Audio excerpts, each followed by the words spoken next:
Every single platform was hit by small arms fire, with one Apache shot down and every helicopter damaged. The mission was aborted. Although all but one returned to base, when they arrived, support crews found them riddled with bullet holes. One had a total of 29 impacts, but somehow had been able to keep flying. Not only had the mission been a failure, but the entire regiment had been rendered combat ineffective. It would be another 30 days until it could reach full operational capability. The Iraqis had used new and innovative tactics to adapt to US technological superiority. Although high-end air search radars and SAM systems were easy targets for US air power, suppressing hundreds of machine guns and light AAA was essentially impossible, and the wild weasels could not strike thousands of human eyeballs. Rather than using military communications, which were disrupted by coalition electronic warfare aircraft, Iraqi commanders simply used telephones to communicate.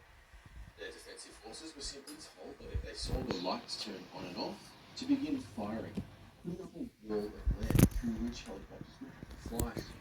This need not be accurate fire if its mass was sufficient. This new Iraqi air defense system was an ingenious adaptation to the challenges the Iraqi military faced. It could not be suppressed, nor could it be effectively countered. General Wallace, the 5th Corps commander, later recalled that, "From that point on, I was not at all confident and even dangerous. With the failed attack on the mother of all sandstorms, as it was dubbed by Western media, the second Iraq. He added early to the world the arrival of a large gust front will often generate a sandstorm, lifting countless tons of dust, dirt, and sand into the air. On March the 24th, 2003, a particularly strong sandstorm swept across the area, with coalition forces blanketed in dust, restricting both visibility and air operations. The Third Army implemented an operational pause. Despite conjecture at the time, the campaign plan had always included an operational pause before coalition forces advanced on Baghdad proper, allowing for supporting elements and logistics to catch up with the spearheads. With debris breaking the offensive, the American commanders met to discuss their operational plan. Generals Stephen and Wallace, the 3rd Army and 5th Corps commanders, advocated a change in strategy. The Fedayeen and other paramilitary forces operating in the towns and cities were posing an unexpected problem. Along the main axis of attack, major highways, the many towns and villages provided the Fedayeen with perfect cover for ambushes. Although they only posed a limited threat to Western heavy formations and were often slaughtered by mechanized infantry, the lightly armed supply battalions were another story altogether. The two generals wanted to redeploy both elements of the 101st Airborne Division and the only operational reserve, one brigade of the 82nd Airborne, which was in Kuwait, to clear these towns and villages along the ground lines of communication running to the south. French was unconvinced of the need to do this. Back at CENTCOM HQ, the highly sophisticated computerized battle displays were not showing these paramilitary forces, all of which were hard to identify by American ISR systems. Only after a long and lengthy argument was France convinced that there really was a threat to coalition supply lines, one which could jeopardize the operation. With advanced elements of the 3rd Infantry Division and 1st Marine Division now on the outskirts of Baghdad's main defences, the sandstorm provided a perfect opportunity. By the 24th, the 3rd Infantry Division was approaching the major defensive line around the Kabala Gap, and the Marines were approaching the Tigris. They were about to encounter the elite Republican Guard divisions, which formed Saddam's primary defences. These areas were formed by the Medina, Baghdad, and Hammurabi Republican Guard divisions.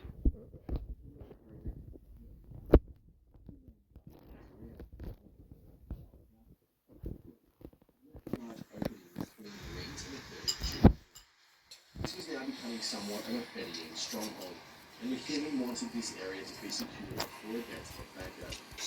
Thus, the 101st was ordered to isolate and clear Najaf and Karbala, with the 82nd focusing on Samawa. With the new operational plan agreed on by all, the supporting elements of the 1st Marine Expeditionary Force and the 5th Corps were rushing to catch up with the army spearheads. The advance had been so rapid that the combat elements of the division had outrun their administrative tails. A common problem during a rapid advance, the need to allow logistic and support elements to move forward is one of the reasons why attack forces often need to pause even if enemy resistance is weak. Large forward supply bases were quickly established, and thousands of tons of supplies were moved forward along the major highways.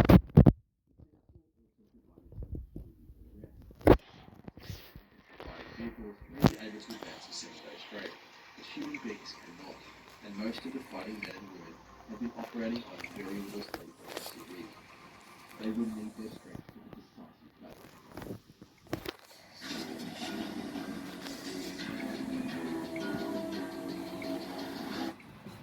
While the Republican Guard divisions defended Baghdad, the poor weather brought them little relief.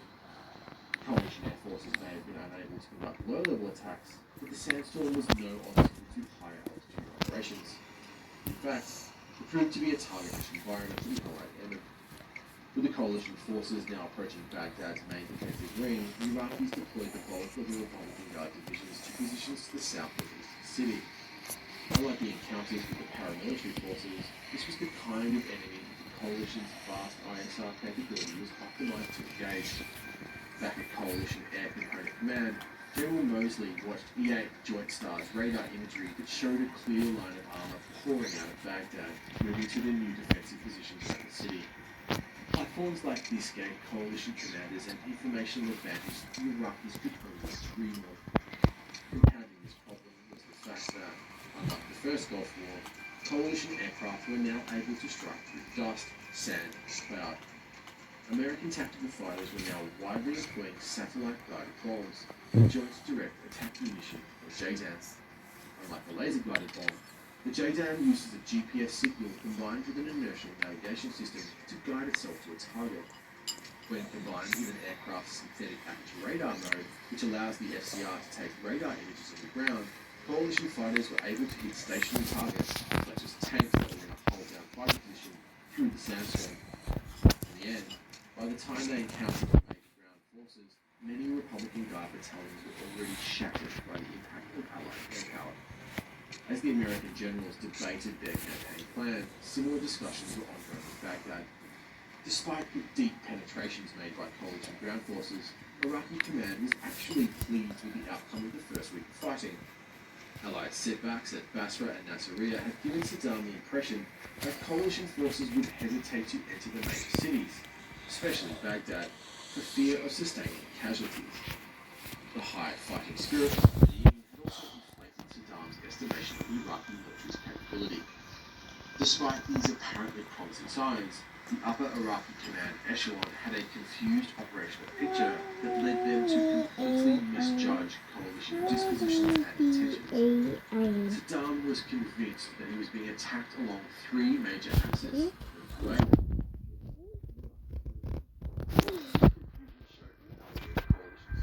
forces, which had a disproportionate military impact.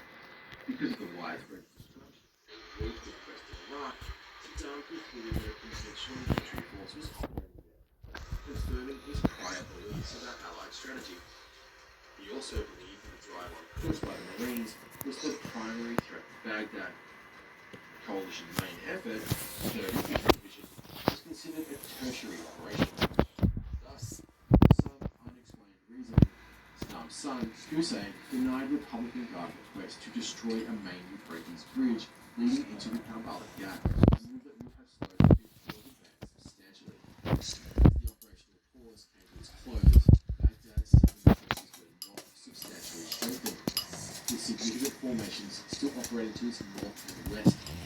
The main southern defensive line, which was pushed as far forward as possible, was composed of three Republican Guard divisions. The Medina Division, which formed the right wing of the Iraqi line, defended the Karbala Gap. The Nebuchadnezzar Division, deployed near Hilla, held the centre, and the Baghdad Division faced the Marines around Kut. The 26th Division was ordered to advance into the salients between the two Allied spearheads and threaten their communications. Only a single regiment of Iraqi Special Forces remained in Baghdad. With the sandstorm easing on March 27th, coalition forces began clearing the lines of communication. Back in Nasiriyah, the Marines of Task Force Tarawa, which had been reinforced by two Marine expeditionary units, essentially battalion-sized battle groups, began to clear the city. As opposed to the assumption held by many in both the Iraqi command and Western media, the Marines hardly shied away from urban combat. house-to-house fighting, the advantages enjoyed by the American military, such as air power, were certainly less relevant. The Marines cleared the city. Several fierce firefighters burned the city in strongholds, such as the Dark Knight headquarters. The superior fighting spirit and technical skill of the Marine quickly showed. The Fenian may have been brave, but they were outclassed by Western infantry who imposed devastating and disproportionate casualties. By April 2nd, General McClellan declared the city secure and redeployed his forces towards the drive of foot. By March 28th, on the coalition left flank, 5th Corps began a five-pronged offensive designed to set the foundation for an eventual attack on Baghdad itself. The 3rd Division's objective was to drive the Nasiriyah along the west bank of the Euphrates River through the cities of Samawa and Najaf towards the Medina Division called Karbala. The Karbala Gap was a good defensive position. Here, the Medina Division's right flank would be anchored on the shores of Rizava Lake with its left on the Euphrates River. In the centre of this position sat the city of Karbala itself, which would provide good defensive terrain. The only problem with this plan was the need to clear many of the towns and cities along the 250-kilometre drive from Nasiriyah to Karbala, which was diluting the power of the 3rd Infantry Division. With the sandstorm clearing, units of the 101st and 82nd Division relieved the 3rd Brigade, allowing it to concentrate with the rest of the 3rd Division. As the main thrust of the 5th Corps' attack moved towards Karbala, the 101st Division was ordered to attack Hilla on the east bank of the Euphrates. Their objective was to threaten the approach to Baghdad and bring the Nebuchadnezzar Division in place so it could not reinforce Karbala. This set of maneuvers emphasized the extreme dexterity of US forces. The ability of the United States military to rapidly maneuver large units and redeploy them in the theatre, often crossing one another in the process, without large-scale confusion or disorder, was truly impressive. This was only possible because of the technical skill possessed by the command apparatus as a whole, with mid-level commanders, even in the logistic and administrative elements of these formations, executing operational plans adeptly. With the sandstorm now long gone and the ground lines of communication firmly secured, the advance on Baghdad began. This was the kind of engagement in which the American military truly excels. A conventional battle fought against a roughly equal force of elite divisions, waged in reasonably open terrain. Here, the Americans were able to bring all of their technological, doctrinal, and qualitative advantages to bear. Try Lucasade Alert, the refreshing high-caffeine energy drink, made with vitamin B3. Get sharp. Get Lucasade Alert.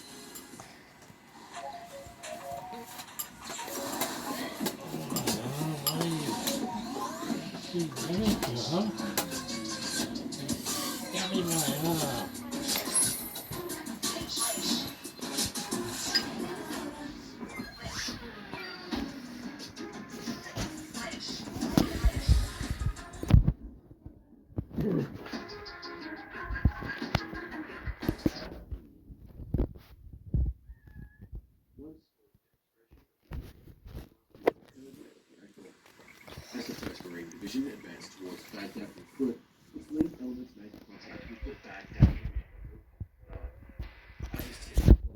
the Marine advance was led by lightly armed recon companies. One such element found itself about to be attacked by a heavy formation. A large column of rough armour was detected advancing down the road towards them. Driving Humvees, the small Marine element stood little chance against the tank and tunnels. However, they were not without fire support. Within minutes, a B-52 orbiting at 30,000 feet was given target coordinates, and a pair of CBU-105 cluster bombs had left its bomb bay. The CBU-105, otherwise known as the sensor-fused weapon, is a marvel of technology. Typically, cluster bombs aim to saturate an area with smaller submunitions, the size of a mortar bomb or a grenade, thereby achieving a very large area of effect. Even in their most basic form, they are devastating weapons. Large enemy concentrations are particularly vulnerable, especially when they are out in the open. One of the major moral complications of using cluster munitions is caused by their failure rate. No matter how well they are made, cluster bombs will always leave some percentage of their submunitions unexploded. These tend to act as unintentional landmines, and therefore can pose a threat to civilians for a very long time. To say the sensor-fused weapon is a smart cluster bomb would be an understatement. The bomb itself is guided to its target by the wind-corrected munitions dispenser. Much like the JDAM tail kit, this turns any cluster bomb into a GPS-guided smart bomb, greatly increasing accuracy and allowing for high altitude deployment. The 1,000-pound CBU-105 is essentially just a canister. When the weapon approaches the target coordinates, it releases 3 side panels, exposing its deadly 10 BLU-108 submunitions. The 10 submunitions are released by an airbag, dispersing them over an area of 15 acres or 61,000 square meters. After a descent by parachute, when the BLU-108 reaches a preset altitude, perhaps 100 meters, it fires a rocket motor. This rocket burn is designed to both stop the descent and cause the rod-shaped submunition to spin. Once the weapon, now hovering in midair, has reached the required revolutions per minute, it releases 4 smaller weapons called skeets. Basically, each BLU-108 is a miniature cluster bomb. These skeets are small, puck-shaped weapons that are flung out in all directions. Each one is about 4 inches in diameter and weighs 10 pounds or 4.5 kilograms. They contain both an infrared and laser system. Microprocessor within the skeet looks for either the heat of a tank engine or its outline, which is measured by the laser. If the skeet detects a tank beneath it, the weapon detonates. The skeet kills a tank by creating an explosively formed penetrator. Essentially, the explosive within the weapon shapes and accelerates the size of the missile. This molten slug is more than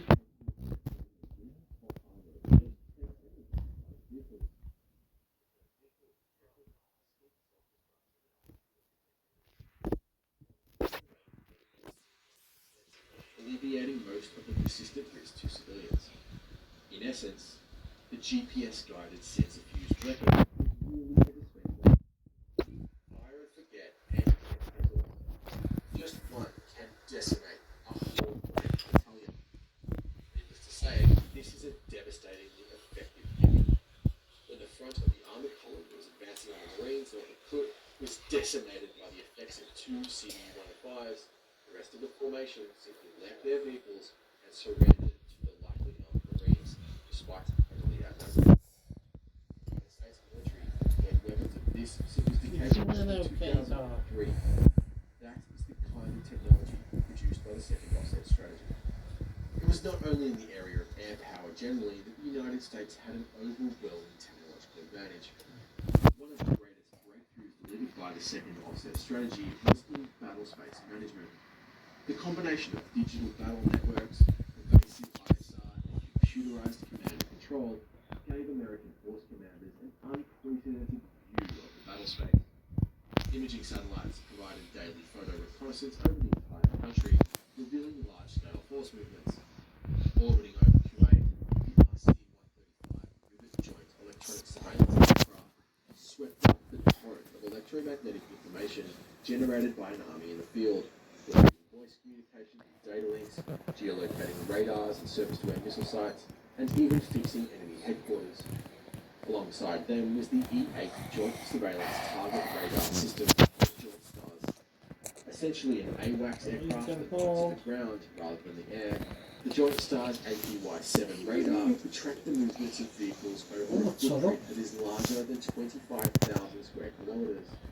By 2003, the role of the Joint STARS aircraft was being supplemented by the Global Hawk UAV. The most advanced drone in the world at the time, the Global Hawk could provide both high-resolution synthetic radar imagery and ground-moving target indicator information over a vast footprint. Unlike the Joint STARS, Global Hawk's lack of a flight crew and flight ceiling of 60,000 feet meant it could effectively operate over enemy territory, at least once the high-altitude surface-to-air missile threat had been effectively suppressed. This deluge of information was all transmitted in real time through data links, forming a digital battle network, and then collated by a dedicated command and control computer system.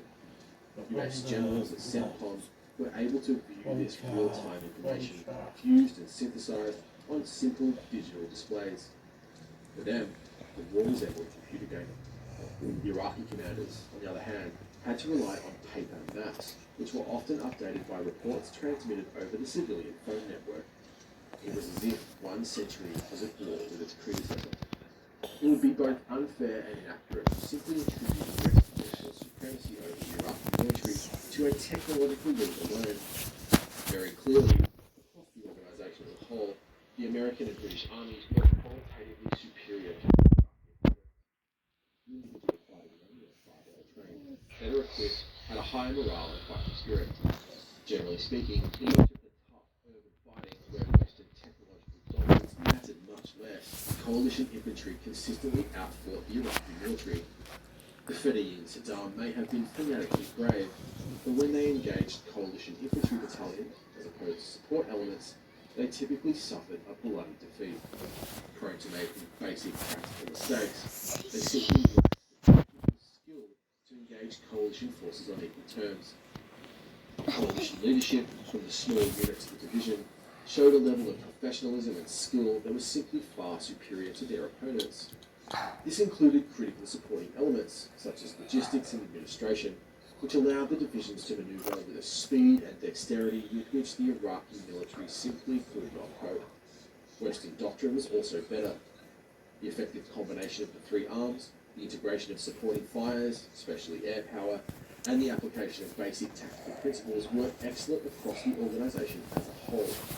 This stood for both the American and British armies and the USMC. All of these advantages manifested on the battlefields to the south of Baghdad. Rather than the long, bloody defensive battle envisaged by Saddam, American forces sighted through Baghdad's defensive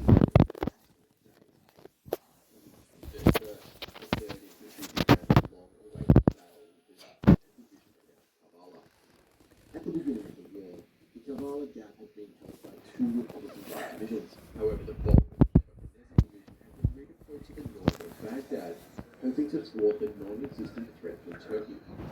Although the Republican division had been under persistent air bombardment since the start of the war, the majority of its vehicles were still intact.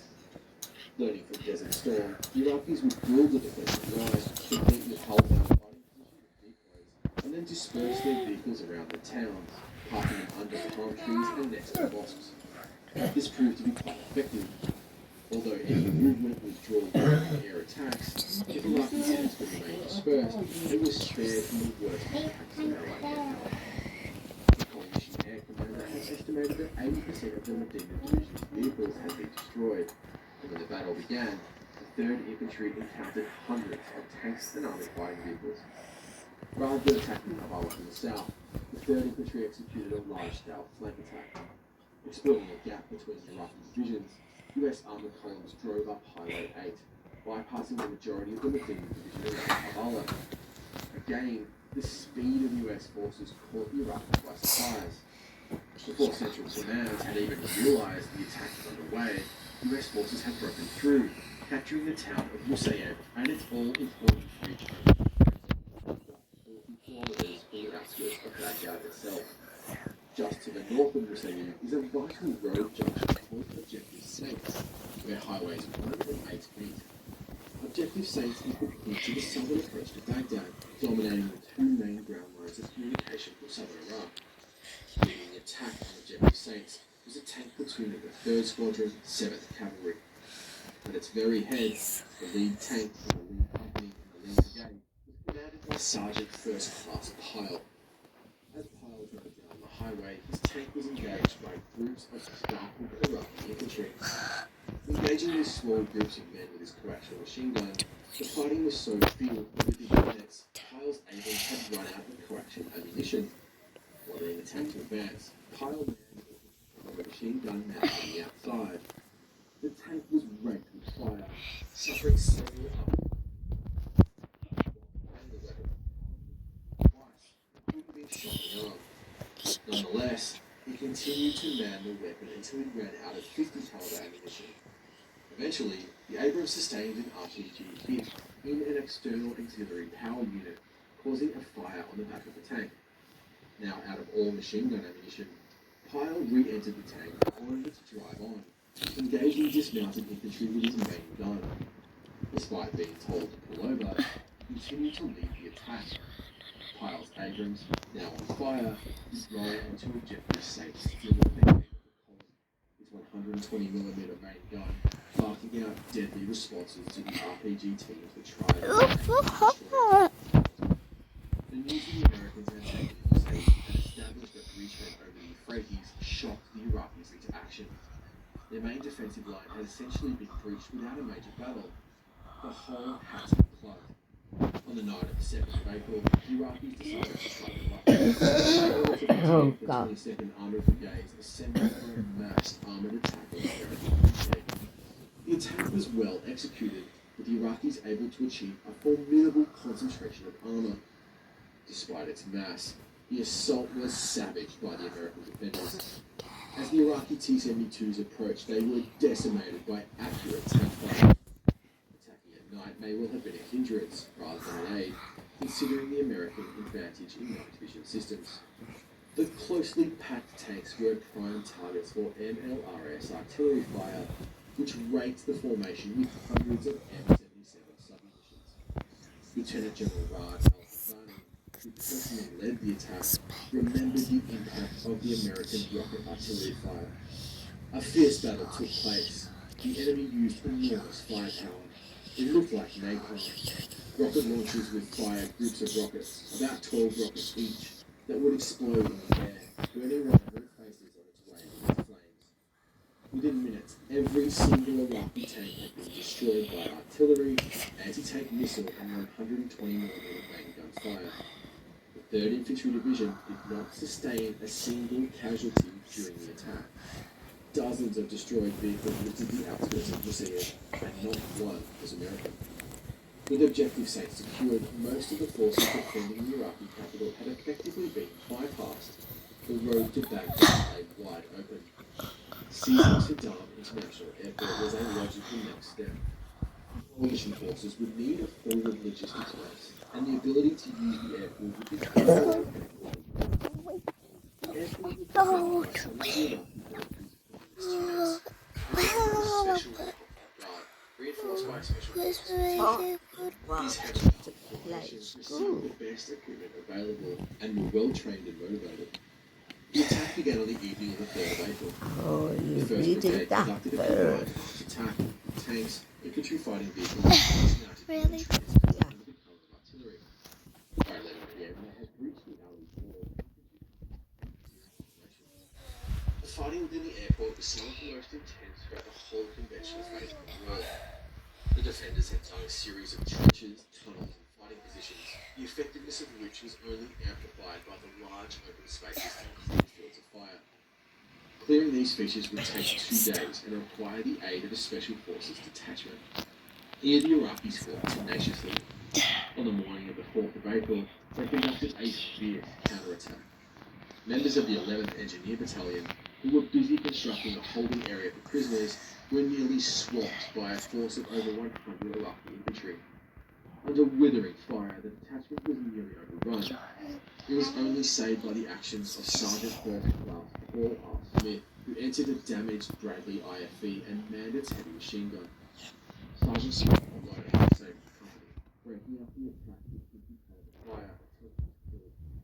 Sergeant Smith received the Medal of Honor for his sacrifice and his bravery. Although the airport was now largely secured, there were still very significant enemy formations in the 3rd Division's rear. The majority of the Medina Division was still entrenched around Karbala, expecting an attack from the south. Their inaction, whilst American units were advancing on Baghdad, is crystalline evidence of the paralysis of thinking Iraqi Central Command. This force had to be dealt with before any attack on Baghdad could be realistically contemplated. Colonel David Perkins, commander of the 2nd Infantry Brigade, was given orders to clear Karbala and destroy the Medina Division. His original plan for the battle envisaged a pincer attack, with a cavalry squadron moving up from the south and fixing the Iraqis, whilst the heavy units attacked from the north around Mossul. In the end, only the northern pincer was able to make the attack, but this was all that was required. The 2 brigades of the Medina Division were largely attacked, but both were deployed facing south. They were completely unprepared for the attack Perkins was about to unleash on them. It began on the 4th of April. 2 tank battalions advanced the line of rest. one down Route 8 and the other along Route 1. When they made contact, the Iraqis were completely surprised to see heavy forces in their rear. Tanks and IFVs scrambled to leave their fighting positions and redeployed to face the new threat, leaving them vulnerable. With T-72s and BMPs exploding around them, the Medina's position melted. Within minutes, they had American tanks between their fighting positions, and command and control immediately collapsed. The attack happened so rapidly, Lieutenant General Al-Hamadi, commander of the 2nd Republican Guard Corps, Don't spill your had tea. tanks rampaging through his headquarters. His men desperately tried to hold their positions, but with American infantry going from building to building, the staff all dropped their weapons on the ground. The division had been absolutely routed. It was unable to cope with the speed of the American advance, and with its command and control paralyzed, individual T-72s were forced to fight their own battles with the rampaging Americans. By nightfall, hundreds of vehicles had been destroyed, and the Medina division ceased to exist. You're thirsty. As the 3rd Infantry Division was approaching Baghdad, to the south, the British included in the Basra. After fierce fighting in its outskirts, especially with paramilitary forces, the 1st Armoured Division approached the largest city with caution. Basra is a sprawling metropolis. It is home to more than 1 million people.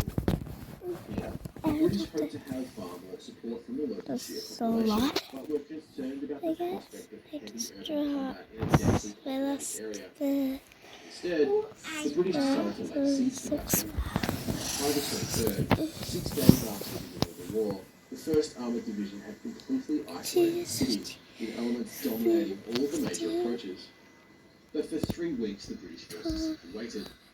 These tactics caused them they hoped to rely on the urban environment to counter their qualitative and technological disadvantage. But the British simply held their positions. The Iraqis made several sorties for the British positions on several occasions. As could be expected, British forces that were deployed on contested ground outside on the 30th of March, the 1st Armoured Division initiated Operation James, the first major assault into the city itself. Its objective was the suburb of Abu al-Qasim. In a careful advance, the Marines of 4th Commando, supported by armour from the Scots Dragoon Guards, engaged in fierce firefights with elements of the The combat here was often house, and several T-55s were destroyed by the supporting challengers. By March the 31st, the suburb had been secured. In response, the Iraqis attempted a large-scale breakout operation. A force of 120 vehicles in total, including tanks, BMPs and trucks, and around 1,000 infantry, concentrated and drove out of the city. The column advanced southeast towards positions gained by 40 Commando over the previous 2 days.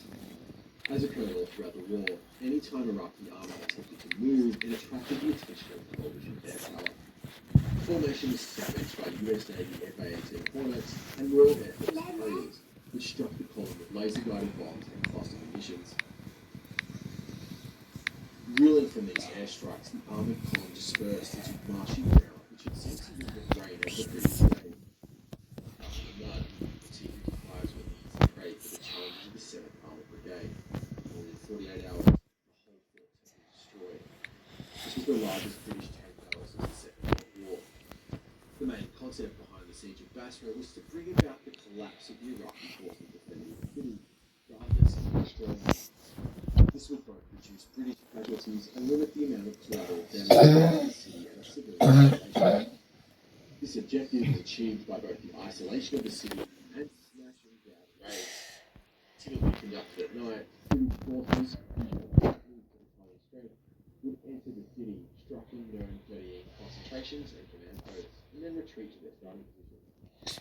These operations steadily eroded Iraqi morale. By April 6th, 3 weeks into the siege, the situation was ripe for larger offensives. In a major attack, the 7th Armoured Brigade advanced into the centre of the city. Their objective was the Bath Point headquarters, the Fedayeen's base of operations.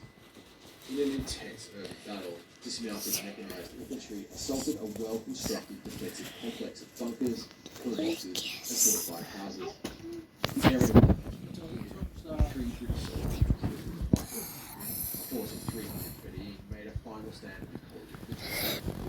At 3 hours battle, their position was demolished by British infantry and tanks. After its defeat, Iraqi resistance was broken. To the south, the Royal Marines with 2 commandos advanced on the presidential palace. This was the probable location of the local Iraqi commander, Ali Hassan al-Majid, known as Chemical Ali, because he orchestrated the chemical weapon attack. I'll get you a drink. Luke, do you want a drink? Yeah. Yes. Do you want anything sweet? Okay. Okay. Okay, yes, okay. Tom, do you want anything to eat? Dominic? Do you want food?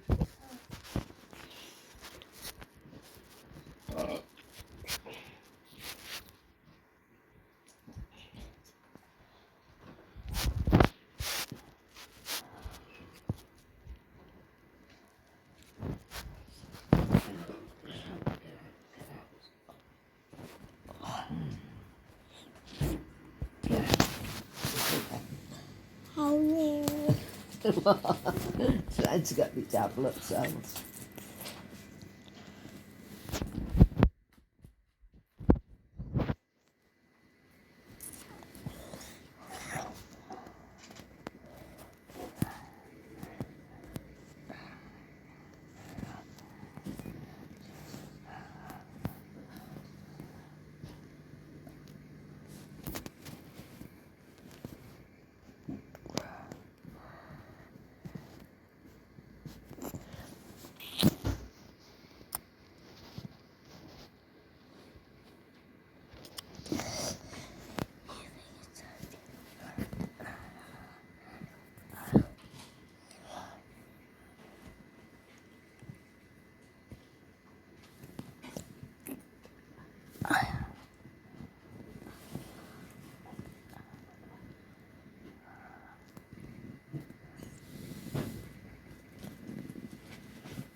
Yeah, Luke, don't smell it.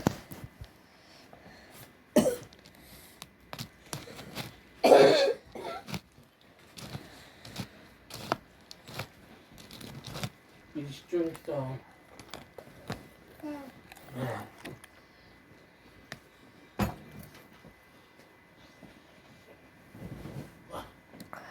British city of Fallujah, Ali Hassan al-Majid was a highly feared individual, especially amongst the local Shia population.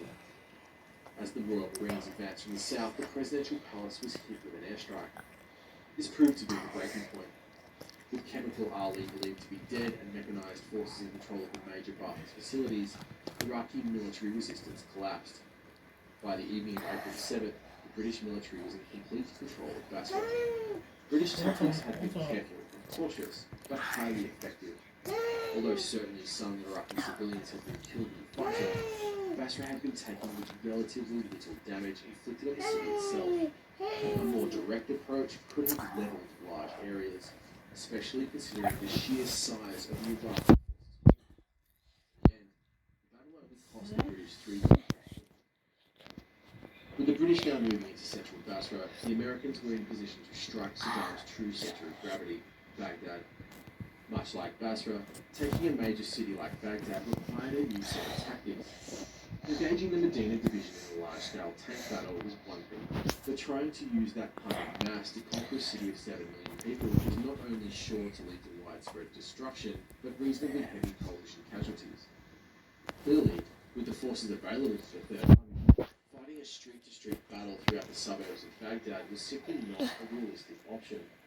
Instead, General Wallace, the 5th Corps commander, intended to use a similar approach to the British, although with a higher and more aggressive tempo. Rather than surrounding Baghdad, the 3rd Infantry Division would establish a network all major bases on its outskirts. From these secure and highly fortified positions, heavy US formations would conduct raids into the city. Extremely powerful armored and mechanized forces would drive into Baghdad, strike major regime targets, and then simply leave and return to base. With the immense firepower of a fully concentrated American mechanized brigade, which included over 100 main battle tanks and infantry fighting vehicles, there would be little that could stop these raids. As they passed through the city, these powerful armed formations would demonstrate the weakness of the Iraqi military to both Baghdad's defenders and its people. Unable to protect the very heart of the US ground forces, it was hoped that the morale of Iraqi forces would simply collapse. Dubbed a Thunder Run by American command, Wallace intended to conduct these raids for about 30 days, after which it was hoped that the regime would surrender. The first Thunder Run was initiated on April 5th. Rather than simply probing Baghdad's defences, the 3rd Infantry Division's commander, Major General Buford C. Buff Blount, ordered his tanks to drive right through the city. Blount was convinced that the defenders were not capable of putting up coherent resistance to his forces. Indeed, the primary Iraqi combat formations, the Republican Guard divisions, had all been deployed well outside the city. Those that encountered US heavy forces suffered the same fate as the Medina division, and the formations to the north of Baghdad were unable to redeploy due to heavy and sustained aerial bombardment. Apart from a single regiment of Iraqi Special Forces and some Republican Guard formations, the primary units defending the city of Medellin simply lacked the anti-tank capability to engage the 3rd Infantry Division effectively. Fresh from its victory at Saddam International Airport, 2nd Brigade was given the task of being the first American unit to enter the city. Brigadier General Perkins, the 2nd Brigade commander, defined his task as to enter Baghdad for the purpose of displaying combat power, to destroy enemy forces, and to simply show them that they can. The first of these raids was conducted by the 64th Armored Regiment. It began at the intersection of Highway 8 and Highway 1, about 7 kilometres from the outskirts of Baghdad itself. Perkins' objective was simply to move on to Highway 8, passing through the Rashid district to the Tigris, and then follow the highway to the airport, which was held by ground forces. This 30-kilometre route would take the regiment close to central Baghdad and keep them out of the dense suburbs. As the tanks of the 64th began rolling through the streets of southern Baghdad, they encountered determined but sporadic resistance. Moving through the city, Perkins' tanks were engaged by one commonly sized element of light infantry after another. These were both paramilitary forces wearing civilian clothes and Iraqi regulars. The fighting here was intense, and the Iraqis fought with bravery and commitment, but they simply lacked the firepower to deal with the M1 Abrams. Wave after wave were engaged by the 64th, but their light anti-tank weapons had virtually no effect.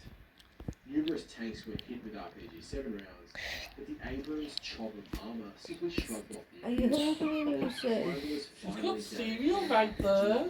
Rushes and external fuel tanks causing fire. Crew were unharmed but had to abandon the vehicle.